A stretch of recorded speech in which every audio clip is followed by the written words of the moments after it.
High! আজকে মা বানিয়েছিল ডিম দিয়ে লাউ ঘন্ট। খেতে দারুণ হয়, তাই ভাবলাম তোমাদের সাথে রেসিপিটা শেয়ার করে নিই। তো লাউ ঘন্টর জন্য প্রথমে মা একটু কড়াইতে জল দিয়ে লাউ আর আলুটা নুন আর হলুদ দিয়ে সেদ্ধ করে নিয়েছিল।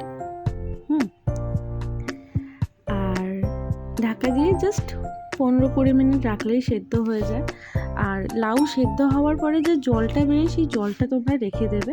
তারপরে কিছুই না, খুব সামান্য তেল দিয়ে তার মধ্যে 5 ফোড়ন দিয়ে তাতে কিছুটা লঙ্কা, কাঁচা লঙ্কা, কিছুটা পেঁয়াজ দিয়ে 3টে ডিম জাস্ট স্ক্র্যাম্বলড করে নিয়েছিল ডিমগুলো দিয়ে। ঠিক আছে, আর এইটাই লাউ ঘন্টর টেস্টটাকে খুব এনহ্যান্স করে। ট্রাস্ট মি গাইস, তোমরা একবার এটা বানিয়ে দেখো।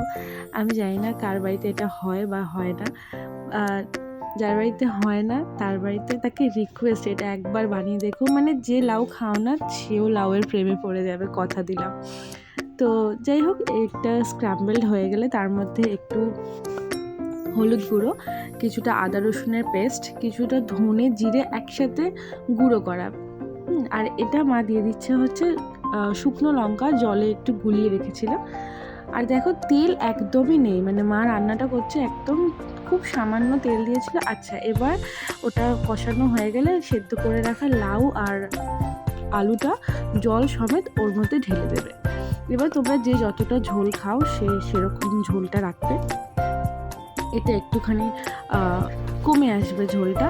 এবার ঢাকাটা দিয়ে কিছুক্ষণ রেখে দেবে। তারপর ঢাকাটা খুলে কিছুই না, একটুখানি চিনি টেস্টটা ব্যালেন্স করার মতো আর একটু গরম মশলা, ব্যাস ফুটে গেলেই তোমাদের ডিম দিয়ে লাউ ঘন্ট রেডি। Thank you for watching, bye by.